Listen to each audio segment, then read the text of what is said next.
Hello, everyone. Welcome. My name is Tina, and we are here today to do your monthly reading. This is for November 2024. So, before we dive into individual readings, I'm going to take care of some business. It's fun business. And then I have a collective message to put out there. So, First of all, if you have not yet visited my website, I invite you to do so. And the link is below in the video's description. If I remember, I'll try to put the link in the comments too, but I have to remember to do that. Um, and what you will find there is the options for some personal readings. And you should know that all of my personal readings are very affordable. I do that intentionally because I want to make them accessible. They're all by video, not live video. I record it, and that way you can also have something that you can look back on. So there's that. But also, you may not know, on my website, I also have a fun little store that has some cool stuff. And one of my newest items are my arm warmers. I've gotten a few people asking where I get my arm warmers.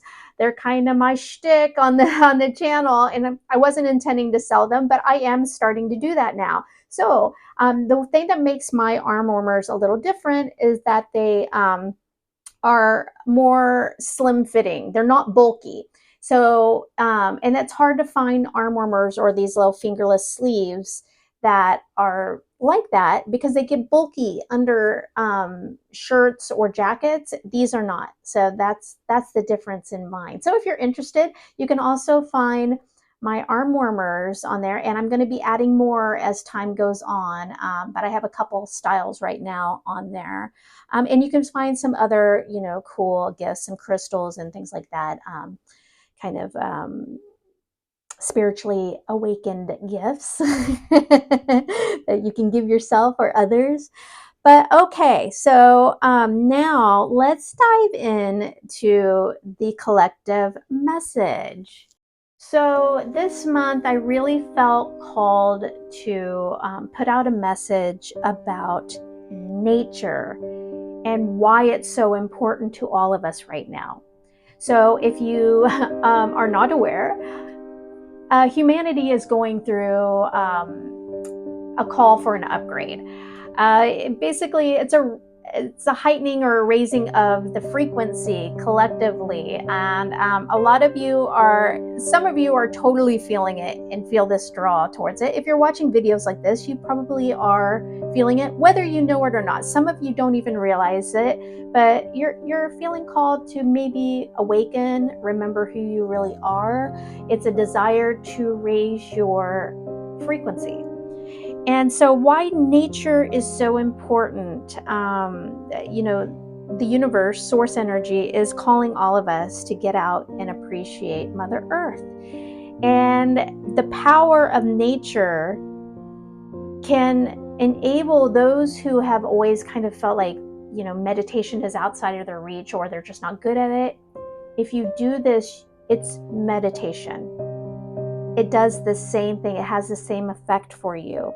You will start naturally raising your vibration. It is an effortless way to tune in. It's an effortless way to meditate, to get those same kind of vibrations or frequencies running through your body. And so when I talk about nature, yes, if you can get out into a beautiful forested park, or go out on intense hiking, beautiful, wonderful, but obviously not all of us have access. So it can be as simple as going to your local city park. It can also be going in your backyard, taking off your shoes, or if it's too cold, right? We're in transition with the seasons right now. Sit in some grass and put your hands on it, touch a tree. It's about appreciating the earth and nature, okay? When you do this, you will start to naturally heighten your intuition, and it cleanses your energy field. You go out into nature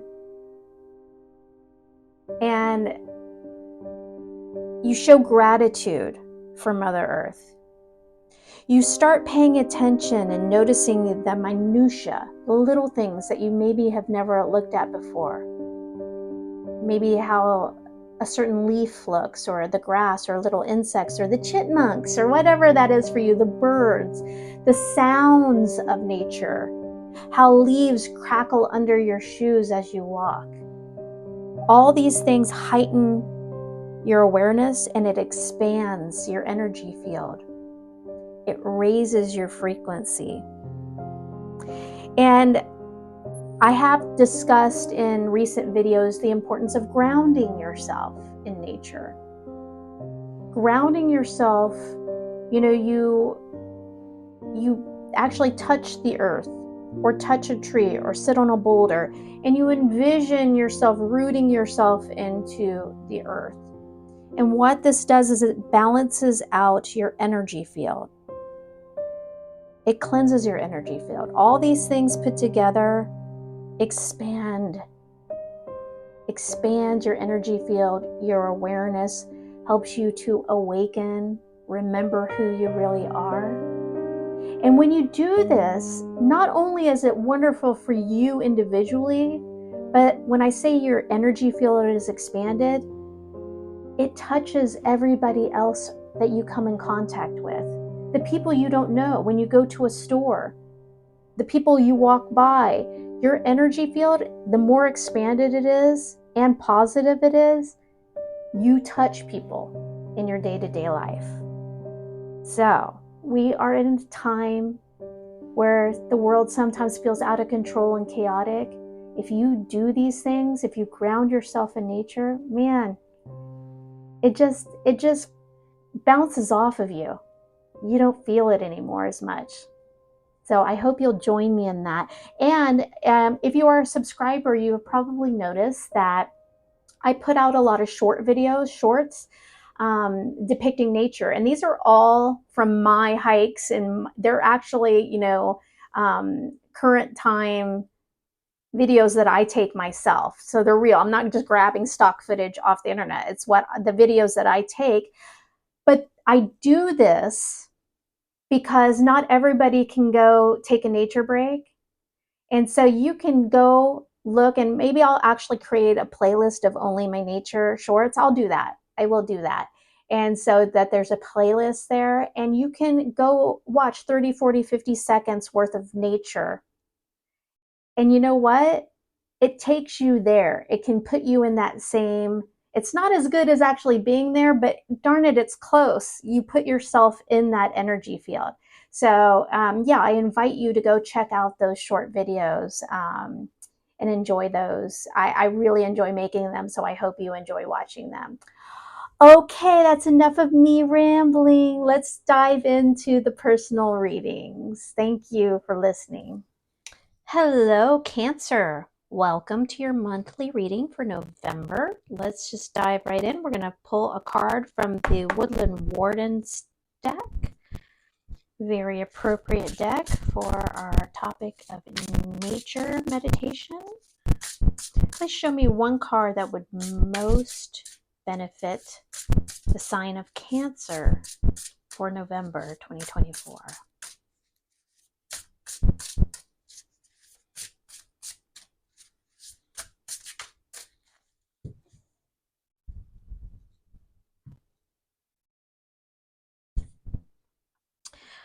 Okay, we have the squirrel and the chestnut. Okay, so this message is preparation.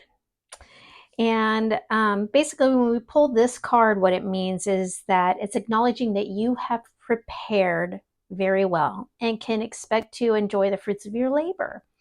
It's about having for the foresight and resourcefulness for whatever is going on in your life. And it's kind of a card of acknowledging rewards that will soon come to fruition. Now, I mean, the squirrel was selected to represent this card. I mean, I think most of you know squirrels work very diligently preparing for the winter months, and they collect nuts and they hide them and bury them from other predators and store them away for their use, during the, barren winter months. And chestnuts are nuts that are considered to be very abundant, and they both of these things kind of remind us of careful preparation that will yield big, glorious results. All right, very nice. So, whatever you've been putting your time and effort into, basically, you're going to start seeing rewards from that. So, that's lovely. All right.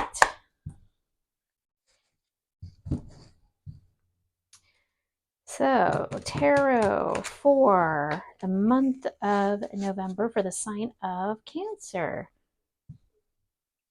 All right.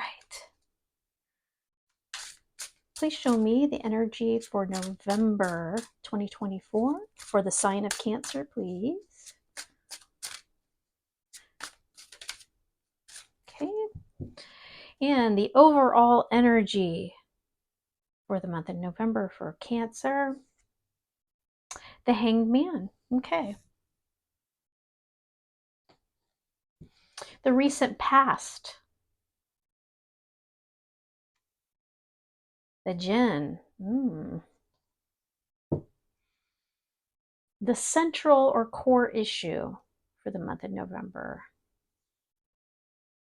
the Knight of Swords.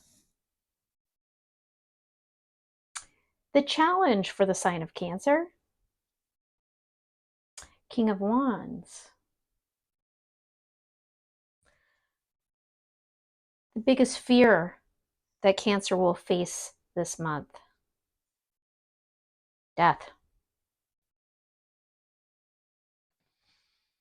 What does Cancer not see coming this month?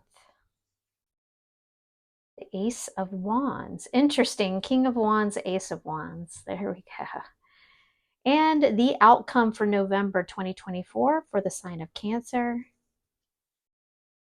the Fool. Oh, I love the Fool. It's one of my favorite cards. Yes. Okay. All right, let's talk about these.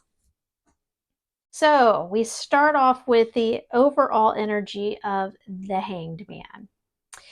So usually the hangman is kind of a self-imposed timeout. This individual hangs themselves from the tree of knowledge upside down to gain new perspective on a situation. So it looks like you're going to be kind of, seeking new perspective throughout the month.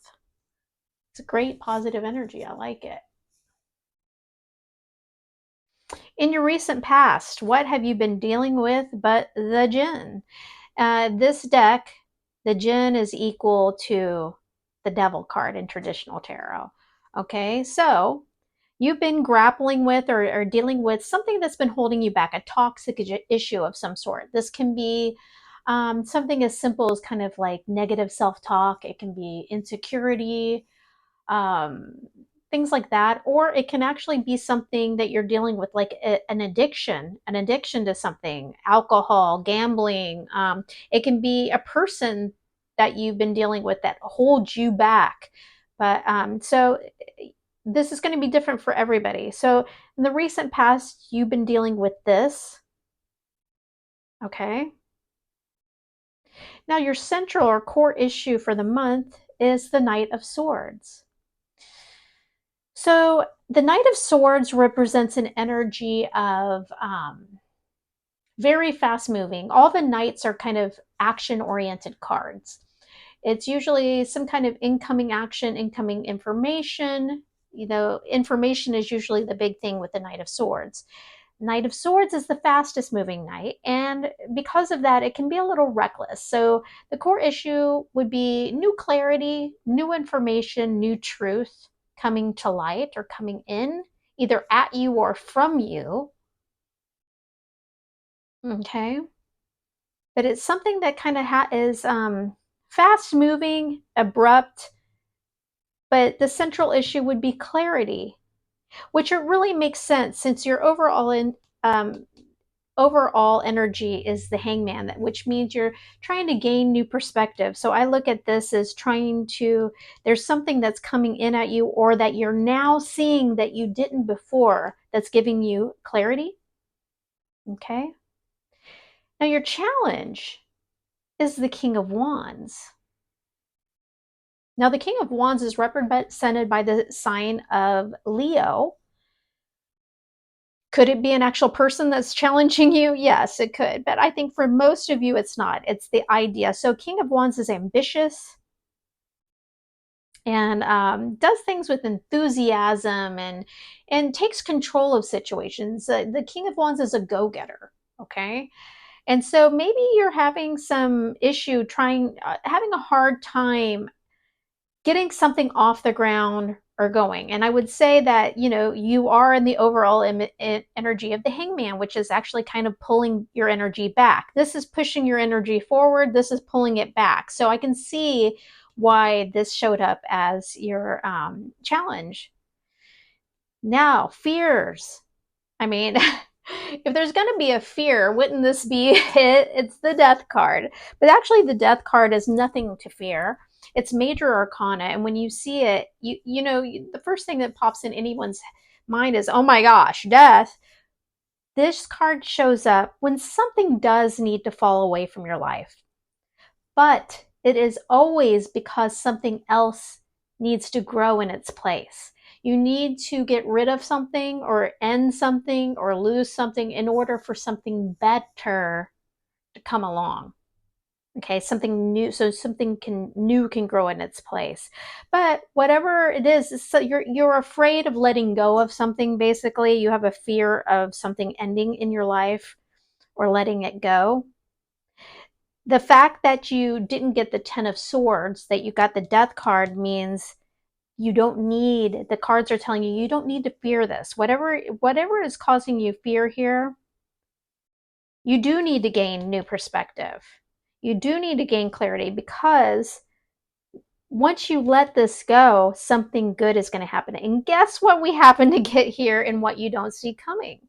The Ace of Wands. It's something new and exciting. Beautiful energy. It's something that you have passion about. It's exciting. So I feel like this is what you don't see coming, is when you finally do get over this fear you have of something ending and something ending or stopping, and you gain this new perspective and clarity on it. This is what's you're gonna just pop into your life. You're like, oh, and you're probably gonna be like, why didn't I do this a long time ago? Because your outcome is the Fool card. The Fool card it's beautiful energy. It's beautiful energy because it's the very first, it's a number 0. It's the very first card in the cycle of the major arcana. It's taking that leap of faith. It's that exciting new leap forward. Now, a lot of people think, oh, the Fool, that means I'm going to do something stupid. No, no, no, no. It's not. The Fool has been around the block, meaning it's cyclical, right? And if it was something dumb, your eyes would be shut. The Fool always has its eyes opened. So yes, just because you're taking a leap of faith and going for it, it doesn't mean you do it blindly. And you're obviously not, because you're gaining new perspective and you're getting clarity. You're just basically taking this opportunity that presents itself to you and going for it. And guess what? That takes us full circle now to the card we started off with. Something is coming to fruition for you in this month, something that you have put effort in and worked at. And as soon as you kind of let go of something, you're gonna reap the reward. The reward is coming in for you, Cancer. Beautiful reading this month. I hope you enjoyed it. Please consider subscribing to my channel. The next video up will be your weekly reading, regardless whether you subscribe or not. Thank you for watching. I'll see you next time. Bye-bye.